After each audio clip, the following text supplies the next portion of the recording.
საოპერო მომღერალი ბარიტონი გიორგი ლომისელი შემოგვიერთდა. გიორგი, დილამშვიდობისა. დილამშვიდობის. ისამძიმრებთ. ასევე მოგისამძიმრებთ. ისევ გრძელდება, რა თქმა უნდა, ეს მძიმე დღეები, გლოვის დღეები ჩვენი ქვეყნისთვის პატრიარქის გარდაცვალებასთან დაკავშირებით. ვიცით, რომ თქვენ გქონდათ პატრიარქთან ურთიერთობის ბედნიერება ბოლო 15 წლის განმავლობაში და ასევე არის თქვენი შვილის ნათლია. მისი უწმინდესობა ბევრია, რა თქმა უნდა, რაც შეიძლება რომ გაიხსენოთ. მე მინდა პირველი შეხვედრით დავიწყოთ, თქვენი პატრიარქთან პირველი შეხვედრით, როდესაც უწმინდესმა გიწინასწარმეტყველათ, რომ ლასკალაში იმღერებდით. კი ბატონო. ნუ პირველ რიგში ვიტყვი, რომ ალბათ ჩემი კარიერის მანძილზე ყველაზე მძიმე გადაცემაა დღეს ჩემთვის, რადგან უნდა ვისაუბრო უკვე გარდაცვლილ პატრიარქზე, რომელიც ჩემთვის ძალიან მძიმეა. როგორც ყველა ქართველისთვის, ჩემთვისაც უდიდესი იმედი იყო უწმინდესი და ძალიან დიდი ძალა იყო. რაც შეეხება ჩემს მასთან პირველ შეხვედრას, სწორედ პირველი შეხვედრის შემდეგ მან მიწინასწარმეტყველა, რომ ახლა მომავალში მე მსოფლიო საოპერო სცენების დიდ სცენაზე ვიმღერებდი და რამოდენიმე წელში ეს ახდა, მე დავდექი ლასკალას სცენაზე და დაახლოებით 40 სპექტაკლი ვიმღერე. სხვათა შორის, როდესაც დავბრუნდი, მოვახსენე ყველაფერი უწმინდეს და ძალიან გაეხარდა. აი, მამა კახაბერმაც მოყვა თავის ისტორია და ალბათ რამდენ ადამიანს აქვს ესეთი ისტორია, როდესაც უწმინდესმა უთხრა და შემდგომ აი მალევე ახდა და რაღაც იმ მომენტში რომ არ აქცევ შეიძლება ყურადღებას და მე ხვდები რომ უწმინდესი სიტყვები მართლაც აი შორსმწვრეტელი და ძალიან ძენი პატრიარქი არა მხოლოდ თქვა აი პიროვნულ ისტორიებს გულისხმობთ ამ შემთხვევაში, არამედ ჩვენი ქვეყნის ბედთან, მომავალთან დაკავშირებით რაც უთქვამს და როგორც უთქვამს, მე დაგხვედრია წინ და ამაზე ალბათ უფრო მეტად დავფიქრდებით და მის თითოეულ სიტყვას ალბათ მომავალში კიდევ მეტი ყურადღებით მოვისმენთ და კიდევ უფრო მეტ ყურადღებას მივაქცევთ. გიორგი, ასევე აღნიშნე რომ შვილის ნათლია არის უწმინდესი და როდესაც დაუჯახდით დაგლოცათ უწმინდესმა და სხვათა შორის აი ესეთი სახალხო პატრიარქი როგორი ჩვენ გვყავდა, არ ვიცი რომელ ერსყოლია კიდევ, სანამ მას ფიზიკურად შეეძლო და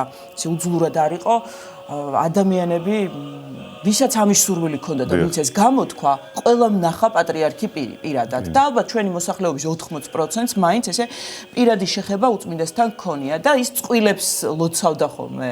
აი, როდესაც ოჯახდებოდნენ, მეც მაგალითად, როდესაც დაოჯახდი, მე და ჩემი მეუღლე დაგვლოცა და ასევე იყო თქვენ შემთხვევაშიც. აი, ესეც რო გაიხსენოთ. დიახ, ჩვენ ჯვრის წერის შემდეგ მივედით უწმინდესთან, დაგლოცა, ეს იყო ძალიან გულთბილი და ლოცვა, რა თქმა უნდა, მისგან და აი სწორედ ეს გამომდინარეობდა იქიდან, რომ მას თავისი სამშობლო უყვარდა ძალიან და უყვარდა ნებისმიერი ადამიანი. მისთვის იყო განურჩეველი, ეს იყო, თქვათ, პრეზიდენტი, იყო უბრალო ადამიანი, უბრალო მოქალაქე და ალბათ ეხლა კარგი იქნება იმ ფაქტს თუ მოვყვებით, როდესაც საპატრიარქოდან დამიკავშირდნენ და მითხრეს, რომ უწმინდესმა შეკრიბა ყველა გაჭირვებული ადამიანი ჩვენი ქვეყნის მასშტაბით და დამიბარეს და მითხრეს, რომ უწმინდესმა თქვა, რომ გამოვეწყო განსაკუთრებულად, რადგან მომიწევდა განსაკუთრებული სტუმრების წინაშე სიმღერა. მე რა თქმა უნდა თავიდან არ ვიცოდი ეს ფაქტი და როდესაც შევედი საპატრიარქოში და შევესწავლე ამ ფაქტს, რომ ამ გაჭირვებულ ადამიანებში შუაში იჯდა, ბრძანდებოდა უწმინდესი და თვითონ მიირთმევდა მათთან ერთად, ნუ ჩემთვის იყო მისთვის ჩვეულებრივი, თუმცა ჩემთვის იყო პირველი ასეთი რამ და ნუ გამიკვირდა, რა თქმა უნდა, მომიწია მათ წინაშე სიმღერა და როდესაც დავამთავრეთ ეს შეხვედრა უწმინდესმა საღამოს ლოცვა შეასრულა და მაშინ აგვიყვანა ზემოთ და მაშინ მითხრა, რომ მე ვიყავი ძალიან ბედნიერი ადამიანი, რადგან აი ესეთი დიდებული ადამიანების და დიდებული მსმენელის წინაშე მომიწია სიმღერა. ეს იყო ერთგვარი გაკვეთილი ჩემთვის, რა თქმა უნდა და ძალიან მადგება, ასე ვთქვათ, მისი ასეთი გაკვეთილები ცხოვრებაში. გიორგი, ასევე ერთი ისტორია მინდა გთხოვო, რომ გაიხსენო, როდესაც უწმინდეს გაყევი ბათუმში. და რაღაც ავარია მოხდა. აი, გადმოგცემ სიტყვას და უფრო კარგად მოყვება. დიახ, უწმინდესი საგალობლებს წერდა ხოლმე, მოგეხსენებათ და ყოველთვის მივყვებოდით მეც, ლაშა ზაალიშვილი, რომელმაც მიმიყვანა პირველად უწმინდესთან და ვეხმარებოდით ხოლმე მას აი ამ პროცესში. და როდესაც თბილისში ბრუნდებოდით, ჩვენს წინ მომავალი კარგად მახსოვს აუდის მარკის ავტომობილი, ალბათ ჩქარა მოძრაობდა, ამოტრიალდა და უწმინდესმა რა თქმა უნდა მოინდომა გადმოსვლა და მისვლა ამ მანქანასა, მაგრამ ეს მანქანა ისეთ მდგომარეობაში იყო, რომ ამოტრიალებული იყო, ალბათ საწვავიც უკვე იღვრებოდა და ძალიან სასში იყო და დაცვის წევრებმა ძალიან თხოვეს უწმინდესი, რომ დარჩენილიყო მანქანაში, თუმცა უწმინდესი გადმოვიდა, რა თქმა უნდა, მანამდე ილოცა მათთვის და არ დამავიწყდება იმ ადამიანის სახე, რომელიც საჭესთან იჯდა და გადმოვიდა და რა ხდება ხა სცენა ესეთია, უწმინდეს თავზე უდევს ესე ხელი და ეს ადამიანი ესე გაკურებული უყურებს, გაუგნებული, ალბათ იფიქრა, რომ გარდაიცვალა და 64-ში მოხვდა და ნახა უწმინდესი, რა ვიცი, ალბათ ესეთ რამეს თუ იფიქრებდა და წარმოუდგენელი იყო, რაც უწმინდესმა გააკეთა და გადასცა თანხა და უთხრა, რომ მანქანა გაეკეთებინათ ამ თანხით, რაღაც გარკვეული თანხა აჩუქა და თხოვა, რომ მეორედ ესე ჩქარა აღარევლოთ მათ. დაახლოებით 7 ადამიანი იჯდა მანქანაში, ანუ ძალიან ბევრი ხალხი იყო ამ მანქანაში და ერთ ადამიანს არ ქონდა ნაკაწრი, ეს იყო სასწაული ჩემთვის პირადად, რაც ერთ-ერთი გამორჩეული, რაც ვნახე უწმინდესის ხელით, ასე ვთქვათ, მომხდარი ესეთ დიდი სასწაული. გიორგი, ქონდა ბედნიერება, რომ შეხვედრები, როდესაც იმართებოდა ღონისძიებები საპატრიარქოში, უწმინდესი გეძახდათ ხოლმე და მიდიოდით, ასრულებდით. და ერთ-ერთი ასეთი შემთხვევა იყო, როდესაც პირველი ლედი სტუმრობდა საპატრიარქოს და ესეც რომ მოგვიყვეთ. დააგვიანეთ. ნუ თუ რომელიმე ესეთი დელეგაცია ან ქვეყნის პრეზიდენტები ჩამოდიოდნენ, ყოველთვის ცდილობდა ხოლმე რომ მე მემღერა, იმიტომ რომ ამით ცდილობდა რომ მეტ ხალხს გავეცანი, უფრო რაღაცა გამოცდილებაც მიმეღო, ბევრი რომ მემღერა, ასე ვთქვათ. ანუ მხარდაჭერას რა მოგიჩენდათ ხოლმე და ესე იგი რაღაც ერთგვარი დახმარება იყო უწმინდესის. დიახ, და ერთ-ერთი ესეთი საღამო იყო, დამირეკეს, პირველი ლედი იყო, მაშინ მოყვანილი ყავდა 50 კაციანი დელეგაცია და რო დასრულდა ეს მე დამაგვიანდა ამ შეხვედრაზე, ცოტა გვიან მივედი, რაღაც პრობლემა მქონდა და კუთხეში ესე ძალიან მორცხოდ ვიდექი, იმიტომ რომ უწმინდესმა დამიბარა და მე დავაგვიანე. და ხედავ უწმინდეს უკვე დაემშვიდობა ამ დელეგაციას, გამობრძანდება უკვე. ვერ იმღერეთ? და არა, მე ვერ მოვასწარი და რომ დამინახა უწმინდესმა რომ კუთხეში ესე ვიდექი, მოვიდა ჩემთან და ჯერ დამლოცა და მე მიუტრიალდა ამ დელეგაციას და უთხრა რომ ერთ-ერთი წარმატებული სტუდენტი ყავს, ჩვენ კონსერვატორიის სტუდენტი ყავს აქ და მინდა რომ მას მოусმინოთ და ეს 50-ვე ადამიანი შეაბრუნა უკან და მამღერა. აი ესეთი ფაქტები იყო ძალიან და არა პირიქით, ნუ გავუგნდი რომ აი ესეთი ძალიან უხერხულად ვიგზევნით თავი, მაგრამ ესეთი დიდსულოვანი იყო ჩვენი პატრიარქი. ამიტომაც იყო ყველას პატრიარქი და ამიტომაც უყვარს და ეყვარება ალბათ ჩვენს ერს. დიდია, განუზომელია მისი ღვაწლი, ამაზე რა თქმა უნდა ჩვენ სულ ვისაუბრებთ და თაობები ისაუბრებენ და გიორგი ასევე მინდა გავიხსენოთ კიდევ ერთი ფაქტი. პანდემიის დროს ვიცი რომ იტალიაში მაშინ კარიერა თქვენი უკავშირდებოდა იტალიას და ნუ იქ რაღაც ხდებოდა გვახსოვს და ამ დროს უწმინდესი გირეკავთ. დიახ, ძალიან რთული პერიოდი იყო, რადგან პირველი კურსი მქონდა გავლილი უკვე ლასკალაში და სპექტაკლები იყო, რაღაცეები, დატვირთული ის იყო და დაიწყო ეს პანდემია. ნუ რა უნდა მექნა ახლა, იქაც ვეღარ ვჩერდებოდი, თან სამშობლოშიც მინდოდა დაბრუნება, მაგრამ მაინც მომიწია ისე, რომ აი ამ სპექტაკლების და რეპეტიციის გამო დიდხანს მომიწია დარჩენა. ნუ ნახევარი პანდემია იქ გავატარე, ასე ვთქვათ. და ერთ დღეს მირეკავს უწმინდესი და მეუბნება რომ დედა ბარბარეს დახმარებით რომ თუ მე მექნებოდა სურვილი რომ დაბრუნებულიყავი სამშობლოში, ის დამეხმარებოდა, რადგან ძალიან რთული იყო ქართველებისთვის, სპეცრეისები ინიშნებოდა და უჭირდა ხალხს დაბრუნება სამშობლოში, მაგრამ მას არ დავაუწყდი და დამირეკა და ეს იყო ჩემთვის ძალიან დიდი სიხარული, ბედნიერება და იმედი იმისა, რომ დედამიწაზე არსებობს ადამიანი, რომელიც მე ყოველთვის გვერდში დამიდგება და ეს იყო ჩვენი კათოლიკოს პატრიარქი. აი არ დავავიწყდიო და აი როგორ ახერხებდა უწმინდესი რომ აი ესეთ თითოეულ ადამიანს სტუდებოდა და ყველას გულს მისწვდა. წარმოუდგენელი მასშტაბია, ხო? აი ერთი ესეთი ფაქტი მახსოვს, ეხა ბოლოს უკვე ალბათ 1-2 წლის წინ დამირეკა უწმინდესმა ისევ დედა ბარბარეს დახმარებით და მითხრა რომ მან სიზმარში ნახა დავით გამრეკელი. ჩვენი სახელოვანი ქართველი ბარიტონი და მთხოვა რომ ყველა ეს საოპერო ესეთი ჩვენი დამსახურებული მომღერლები ვინც იყო შემეკრიბა და მასთან მიმეყვანა. ანუ არავინ არ ავიწყდებოდა აბსოლუტურად უწმინდეს და არაჩვეულებრივი საღამო ჩავატარეთ ასე ვთქვათ დასამახსოვრებელი. გიორგი და მინდა ასევე გავიხსენოთ 2026 წლის 4 იანვარი პატრიარქის დაბადების დღე. და ასევე მინდა ვთქვა რომ აი 25 დეკემბერი და 4 იანვარი ჩემთვის ბავშვობიდან იყო დღესასწაულის ტოლფასი დღეები.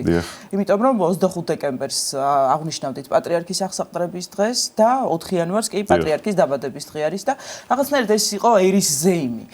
4 იანვარს ქონდა ბედნიერება მეც და თქვენს რომ ყოფილიყავით საპატრიარქოში პატრიარქთან და პატრიარქმა გვაჩუქა საოცარი საღამო. ეს იყო მართლაც აი ბოლო წლებში ყველა აღნიშნავდა რომ ეს იყო განსხვავებული რაღაცა ძალიან ამაღლებული განწყობა პატრიარქმა ბევრი ისაუბრა, გვესაუბრა რაღაც სიმღერები ითხოვა რომ შესრულებულიყო და ასევე ცეკვაც რომელიც ერთად შეასრულა. ცეკვაც ნუ რაღაც ეს იყო არ ვიცი ისეთი განწყობა შექმნა ახლაც მომყვება ის ემოცია რაც პატრიარქმა გვაჩუქა აი რამდენიმე 2 საათი გრძელდებოდა ეს საკმაოდ დიდხანს სხვათა შორის ეს ბოლო პერიოდში რაც კი საღამოები იყო ერთ-ერთი ყველაზე გრძელი საღამო გამოგვივიდა რა თქმა უნდა. დიახ და აი არის კადრები ახლა სწორედ 4 იანვრიდან თვითონ გთხოვა აჭარული პატრიარქმა. ну ეს რა თქმა უნდა დაუვიწყარი დღე იყო. დიახ, ძალიან მიჭირს. თეთევან ვაშაკიძე იღებდა სხვათა შორის ამ ისტორიულ კადრებს, რაც დარჩა ისტორიას და მართლაც საოცარი დღე იყო. ძალიან ამაღლებული პატრიარქმა ბერიკაცი ვარ ნუ მომკლავ ითხოვა ასევე, რომელიც საპატრიარქო გუნდმა შეასრულა და რაღაც რჩევებსაც აძლევდა სახელოვნებო სფეროს წარმომადგენლებს, რომ აი როგორ ჯობია რაღაც მახსოვს რომ ესეთი რამ ბრძანა რომ კარგი იქნებაო რომ ისეთი სიმღერა შეიქმნას რელიგიური, სადაც აი რომელ სიმღერასაც ფეხის აყოლებაც მოუხდება. ასეთი რამ ბრძანა მისმა უწმინდესობამ. შემდგომ ბატონ ჯემალ სეფიაშვილს კომპოზიტორს მოუხმო რამდენჯერმე და რაღაც პროექტებთან დაკავშირებით ესაუბრა. მართლაც აი საოცარი დღე იყო, აი თითოეული წამი რომ ახსენდება ამ ღონისძიების საოცარი ემოციით 4 იანვარი ალბათ ყველა ქართველისთვის ზეიმი იყო და ეს ის დღე იყო რომელიც ყველას გვინდოდა რომ ძალიან ბევრჯერ ყოფილიყო და ეს დღე ყოფილიყო ასე ვთქვათ გამორჩეული ყოველთვის ჩვენთვის და ყველა ქართველისთვის. მე ბედნიერი ვარ რომ ამ დღეს შევასრულე უწმიდესის დაწერილი სიმღერა და ერთგვარად მის წინაშე ესე საჯაროდ პირველად ვიმღერე მისი დაწერილი სიმღერა ერეკლეს დალოცვა და სხვათა შორის ეს ბოლო პერიოდი თუ კი სადმე მთხოვენ ხოლმე რაღაც კონცერტია თუ გადაცემა ყოველთვის ვცდილობ რომ მისი ეს შექმნილი სიმღერა ვიმღერო, იმიტომ რომ ამით ვფიქრობ რომ ერთგვარი მადლიერებაა ჩემი მხრიდან, მადლიერების გამოხატულებაა რომ მან აი ამდენი სიკეთე გააკეთა ჩემთვის და ერთადერთი რაც მე მისთვის შემიძლია გავაკეთო ეს არის რომ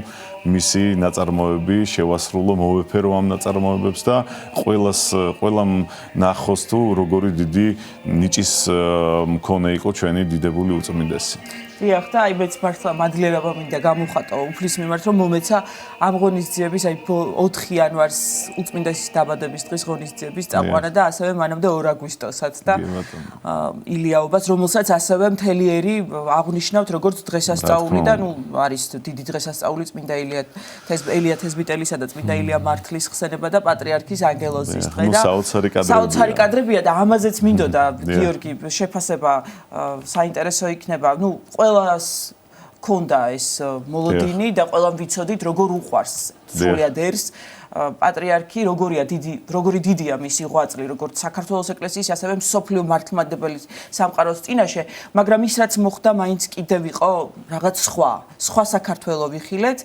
საუკეთესო საქართველო, ალბათ პატრიარქის საქართველო, რაღაც გარინდული, ერთსულოვანი, იყო საოცარი ერთობის დღეები, გლოვის მიუხედავად, ეს იყო რაღაც გარკვეულწილად ნუგეში.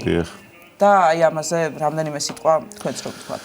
დიახ, ნუ სასწაული მოხდა რა თქმა უნდა და ეს არ არის შემთხვევითი, ეს არის იმ დამსახურების ასე ვთქვათ გამოხატულება, რაც უწმინდესმა დაიმსახურა თავისი ბრევლის წინაშე, ჩვენი ქართული ხალხის წინაშე და არა მარტო ქართული, ჩვენ დავინახეთ, რომ სოფლიოდან ჩამოდიოდნენ ადამიანები და მას აფასებდნენ და ამბობდნენ, რომ ის არ არის მხოლოდ ჩვენი მამა, ასევე არის მათი მამაც და ეს ალბათ წარმოუდგენელია მთელი მსოფლიოს ისტორიაში, შეიძლება ეს არის უნიკალური შემთხვევა, როდესაც არაქართველი მას როგორც თავის მამას ესე მოიხსენიებს ჩვენს უწმინდეს.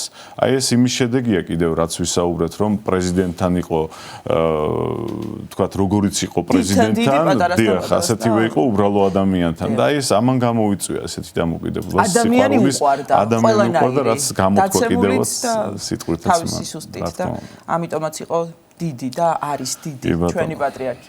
გიორგი, ძალიან დიდი მადლობა. დიდი მადლობა თქვენ პირიქით მოწვევისათვის. ჩვენთან სტუმრობისთვის.